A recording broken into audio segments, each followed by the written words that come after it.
Good morning. It is Wednesday, the 26th of November. I'm Maeve McMahon, and this is Europe Today, Euronews' daily live fix of European news and analysis. Coming up today, despite a 3-day strike here in Belgium, European lawmakers made it to Strasbourg for their November plenary session. On their agenda this morning, a debate on a European solution to lasting peace in Ukraine, making sure the European voice is heard amidst the flurry of diplomacy. MEPs also voted on integrating the EU's defence industry with that of Ukraine's. For insights on what exactly is being said behind closed doors, we'll be hearing exclusively from the European Commissioner for the Economy, that's Valdis Dombrovskis. Originally from Latvia, Valdis Dombrovskis is a former Prime Minister, MEP, and he's now serving his third stint as Commissioner. Although his main task is to drive growth in the EU and cut red tape, being from a Baltic state means he's closely following the situation in Ukraine. We can cross now live over to the European Parliament in Strasbourg, where Euronews' EU editor Maria Tadeo is standing by for us. A busy week for you, Maria. Thank you so much for joining us this morning.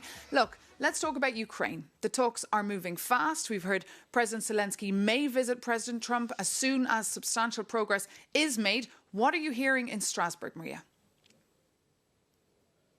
Yes, Maeve, good morning. And as you say, this is a plenary session that was on the agenda, that was scheduled. But of course, a lot of this is now conditioned by those talks between the Ukrainians, the United States, but also the Europeans. And that is really the zeitgeist here in the European Parliament in Strasbourg, how to muscle the Europeans back into these talks. Of course, this has been a very delicate week for Ukraine. It has been a delicate week, too, for the Europeans who want to get a seat at the table, because a lot of the points that will be debated and potentially a peace settlement will have to involve the Europeans when it comes to territory, when it comes to NATO, when it comes, of course, to the reconstruction of Ukraine and also the frozen assets. So on that note, I am very pleased to say, Maeve, this morning we are joined by Valdis Dombrovskis. Of course, he comes from Latvia, but this is a man who knows the machine very well, 3 times commissioning. He is joining us live. Commissioner, thank you very much for being with us exclusively on Euronews. You have said from day one, Ukraine needs to win for Ukraine, but also for Europe. It seems to me, however, Russia has the upper hand. Is this it? Vladimir Putin, he won. Good morning. Well, first of all, it's very clear that we need to continue to provide all necessary support to Ukraine, which includes military support, which includes financial support. And currently, we are engaged in intensive peace negotiations. And we have set important parameters from the European Union side, respect of territorial integrity, questions also about Ukraine's military capacity, that they are not restrained and making Ukraine vulnerable to further attacks, and also that the European Union and Ukraine's EU integration is at the center of the post-war settlement. And I've got to ask you, however, do you think President Trump cares? Because it seems from the outside that President Trump does what President Trump wants. Well, that's why we had been very intensively engaged throughout the week in negotiations in different formats, working to, if we talk about a peace plan, to improve the conditions to make a peace which at the end of the day is just and lasting. And can I ask you, however, do you worry about the close contacts that it seems a part of the U.S. administration has with Russia? Again, from the outside, it seems they have the ear of a significant part of this administration, Negotiator Witkoff. Too, do you worry that the Russians now have the upper hand? It's clear that Russia cannot be rewarded for its aggression, and this is also an important principle which must adhere, that Russia is also held responsible for the damage and for the crimes it has committed in Ukraine. And is that going to happen, however, because many documents have now done the rounds, but one of them basically said the frozen assets would be unblocked, there would be an investment fund for Russia, and they could make money out of this. How is that acceptable to the European taxpayer?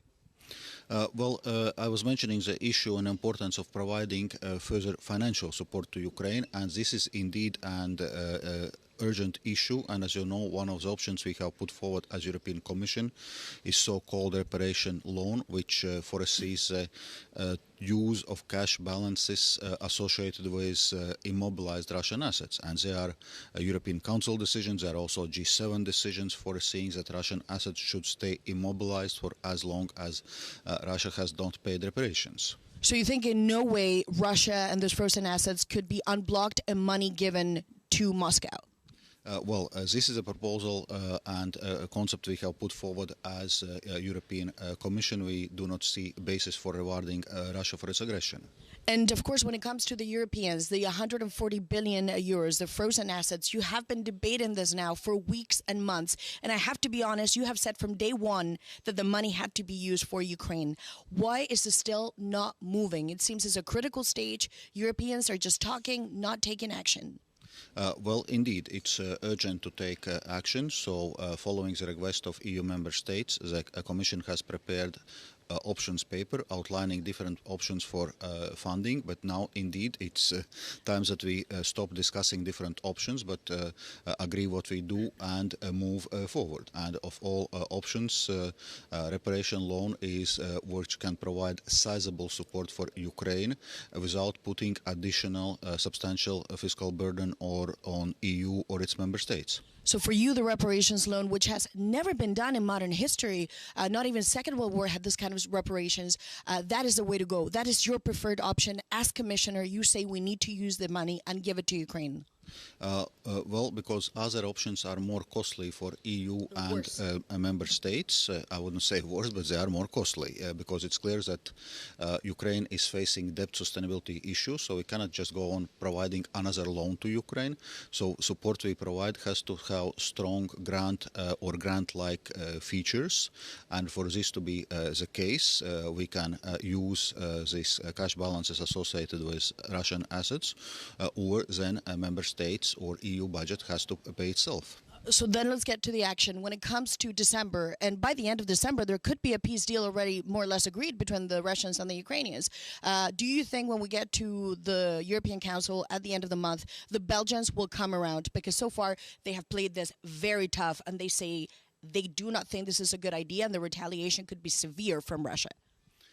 We are in intensive engagement with Belgian authorities because we understand their concerns, and it's clear that other EU member states need to provide a guarantee that this risk needs to be shared. Belgium cannot take that risk alone. Well, as regards Russian retaliation, Russia has all the possible reasons to retaliate against the EU. We have immobilized its assets, we have seized and frozen Russian oligarchs' assets. We have put 19 sanctions packages against Russia. We have provided very sizable support to Ukraine. I think it's very clear where European Union and its member states stay in this Russia's war against Ukraine. So your message to the Belgian Prime Minister is don't fear Vladimir Putin. Let's work on this together. Let's get the frozen assets done and in a reparation loan immediately. If you give in to bullying, you only face more bullying. So we need to stand up against the aggressor. And on that note, the Russians don't seem to fear Europe, and they also seem to believe there is an understanding with member states like countries like Hungary, who continues to say Russia cannot be defeated on the battlefield and the Europeans won war. What do you do when it comes to Viktor Orban? What we need to do is to provide decisive support to Ukraine, and that's what we need to focus. Obviously, those discussions have been difficult throughout, including with Hungary, but at the end of the day, one way or another, we were able to agree on 19 sanctions packages. We were able to provide very sizable financial support to Ukraine, and it's important, obviously, that we are able to act now when probably we are facing a critical moment as regards this peace process. But when Viktor Orban says the problem is the Europeans, they won war, what's your response? I cannot agree less to statements like this. Problem is Russia. It is Russia which is aggressor, and it is Russia which has to be countered. And just a final question. If Ukraine is thrown under the bus, a bad deal, what does that mean for Europe? What's the risk for us? Do you feel your country, the Baltics, Poland, could be attacked next? Well, we know also from history that appeasement of aggressor only creates more aggression, and Russia is openly talking about invading other countries, including EU and NATO countries. So it means if Russia would feel vindicated by this war and the results of this war, it will only create more aggression, and this war will spread. Well, Commissioner, thank you very much for joining us on Euronews. And of course, Maeve, that was Valdis Dombrovskis, Commissioner for the Economy and Simplification. Today, however, the focus is very much on Ukraine and those ongoing talks among the Europeans and the frozen assets. That is a big card the Europeans can play. Will they play it? That is still the big question. It is indeed. Maria Tadeo, Euronews' EU News Editor, thank you so much for that live update from Strasbourg. And of course to your guest, Commissioner Valdis Dombrovskis, for getting up so early to be on Europe Today. Now, ending the war in Ukraine is, of course, the most acute geopolitical issue on the minds of Europeans today. But it does not mean that other important crises are being forgotten, like the chronic antibiotic shortage that numerous EU countries have been facing due to production costs, rising energy bills and, of course, increased demand. Euronews reporters Marta Ariola and Aida Sanchez got their hands on some exclusive information that might provide you with some temporary relief. Sick of not finding your essential meds in the pharmacy? We have good news for you this winter. The antibiotic shortage in Europe is now a thing of the past after several years of medicine shortages. The European Medicine Agency told Euronews that antibiotics, like the commonly used amoxicillin, are now off their monitoring list. But it's not all positive. 36 other drugs are scarce. The EMA are monitoring them closely. Medicine shortages in the EU is a chronic issue. But if there was a turning point for it, that was the COVID-19 pandemic. The medical emergency exposed the EU's vulnerabilities and the risk posed by export disruptions, and made clear what the bloc needed: a more resilient supply chain and solving the high dependence on India and China. This is the focus of the new Critical Medicines Act. How will they do it? Prioritize EU-based suppliers and ensure the availability of critical medicines.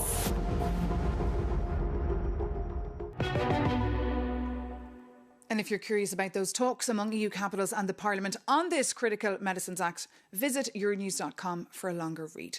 But now it's time to talk about Nicolas Sarkozy. The former French president was put behind bars in October, but an appeals court has already approved his conditional release, and he's making sure to make a dramatic exit. In prison, there is nothing to see and nothing to do. That's the teaser from France's newest literary star. This October, Nicolas Sarkozy became the first former French president to serve jail time. He was convicted of criminal conspiracy over a scheme to fund his 2007 presidential race.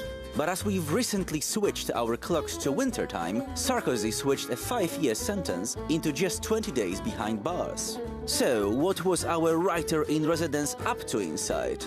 Well, we can't be sure, but we can guess his daily routine. Morning, reading time. Sarkozy brought 2 symbolic books. The Count of the Monte Cristo, a tale of unjust imprisonment and revenge, and a biography of Jesus. Subtle? Hardly.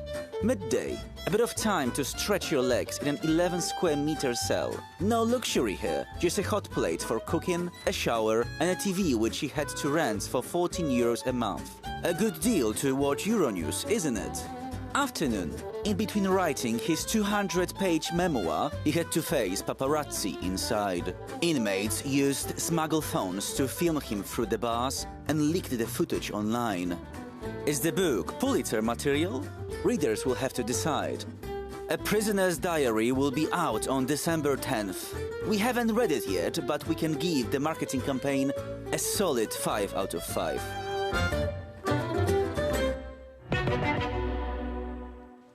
Jakob Yanis reporting there on a French president who denies any wrongdoing and will face a fresh trial, though, next spring. Well, that brings this edition of Europe Today to an end. Watch The Ring tonight, though, on Euronews. We'll be live from Strasbourg, and I'll be back tomorrow morning here bright and early, so tune in for that. Take care.